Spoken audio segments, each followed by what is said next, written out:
What's up, Ravens fans? I'm Cassie Calvert, and today I am joined by rookie Orlando Brown Jr., who's going to be taking your questions, so start commenting them below.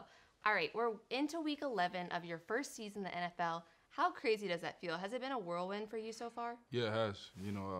I've played a lot of football. I think a little bit more than a regular college game, regular college season, from what I've played throughout my career. So it's really been a lot. I'm just taking it all in and learning as much as possible.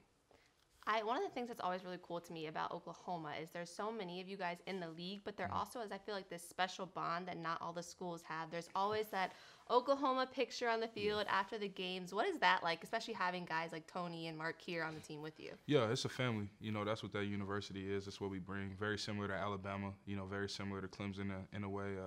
It's just a family atmosphere. And, I'm very fortunate to have went there and be around the guys that we have here, Mark and Tony. So you are a Raven. Obviously, a lot of the fans know that your dad was a Raven. What has it meant to you to kind of get to follow in his footsteps this season, and what has that felt like being out there on the field as a Raven? Yeah, it's meant a lot. I love the game of football. I enjoy it. It's a reason that I do this for a living. And to have the opportunity to fill in his footsteps and continue to carry on his legacy means a lot to me.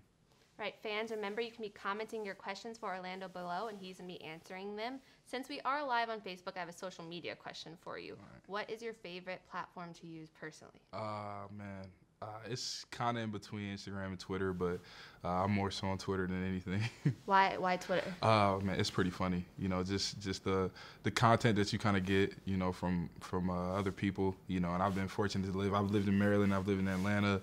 Lived in Oklahoma. So, I've got a wide range of stuff from Texas and even maybe a little bit of California stuff. So, just some of the tweets that I see on there are pretty funny. I think it's cool too for fans that they get to feel like they can tweet at you and you can actually see that, whereas they might not get to see you in real life. Yeah, no doubt. And Twitter is definitely an easier way to connect with fans, in my opinion. Instagram, things get lost in notifications, man, all type of message requests and all those different things. Twitter is pretty easy. All right, we got some fan questions coming in for you. Jacqueline asked, what is your favorite food to have here in Baltimore? Favorite food in Baltimore? Jimmy Seafood, they got amazing coconut shrimp. Coconut shrimp. I was expecting crabs. I grew up eating crabs, but Jimmy Seafood, coconut shrimp, bro. All It's right. life-changing, I promise you. That is not the stereotypical Baltimore answer, but we'll take it. Chuck asked, what's the biggest challenge for you now at the NFL level? I think the biggest challenge is kind of adjusting from, in college, maybe one week I might play a really good guy, and then the next week I play an All-American, and the following week I've got a guy that's, maybe making his first start and, doesn't have much experience. In the NFL, it's just competitive every week, every Sunday. I'm playing against an All-Pro DN or a guy that's leading his team in sacks. He's never average, always above average at what he does. So it's just a competition. I basically gets kicked up a notch at this level. That makes sense. Yeah. Matt asked, speaking of, outside of your father, who is your favorite O-lineman of all time? Oh, man. That's tough. But, my mentor, Jamal Brown, he's somebody that, I've been working with throughout my career.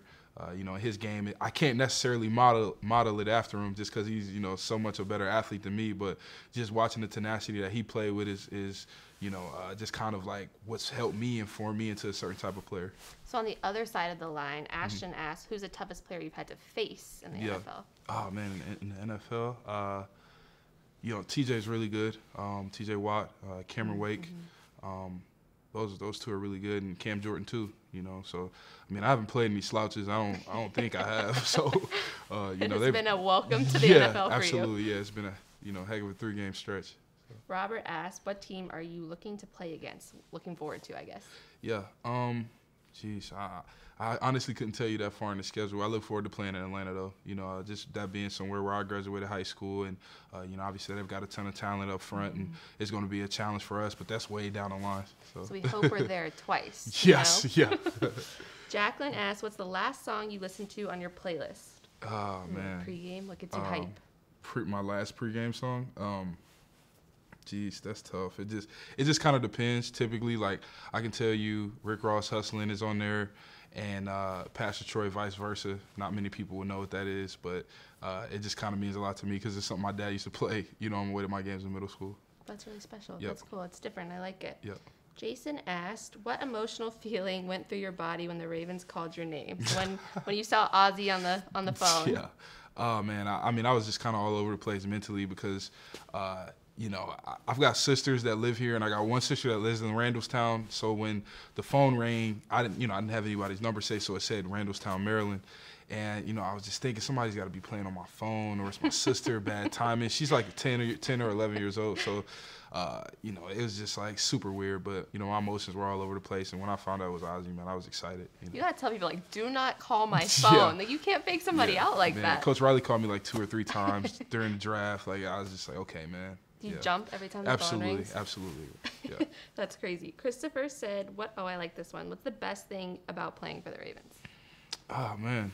You know, really just being home, you know, being here and you know, being able to, you know, go do the things and go see the things that I did, you know, basically growing up. You know, it's very convenient for me. You know, I know how to get around. I know all the back roads and all of those things. So, you know, my struggles as a rookie may be a little bit different, you know, from someone that's never lived here or know how the weather works or knows how the back roads work. I think that's one thing people don't really think about when they think about being a rookie is you're moving to a city for the first time. Exactly. And that is a huge adjustment. It's an adjustment for anybody, let alone like you're having to adjust to this whole new career Yeah, as an NFL player. Let's see what else we've got here. Do you have a friendship or bond with anyone on the team in particular? From Logan.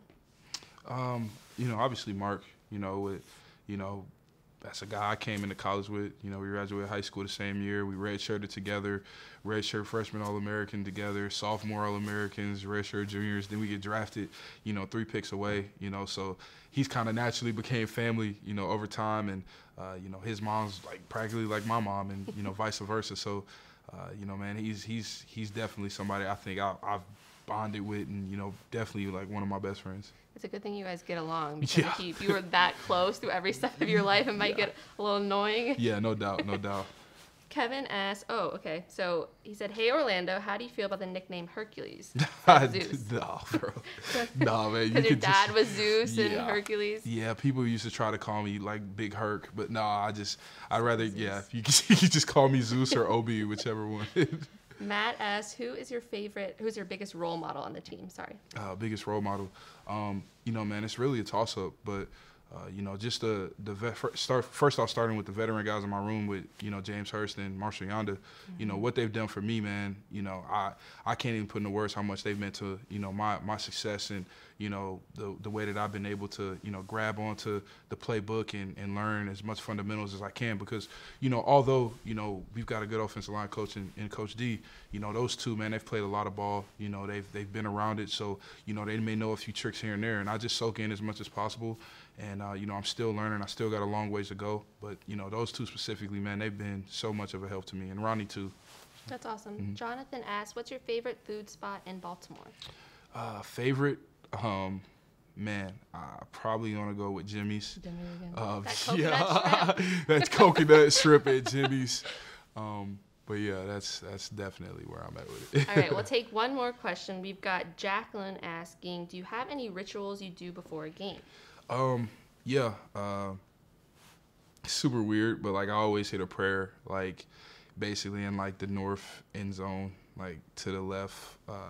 Pile on. Oh, like that specific. Yeah, I don't know why. You know, it's just kind of something that like in college I picked up that I was doing just because the way our stadium was at Oklahoma, and no matter where we went, you know, that's just kind of where I do it. So, you know, even if the tunnel's on the right, I'm gonna make sure I go over to the left, you know, north pile on and hit a prayer.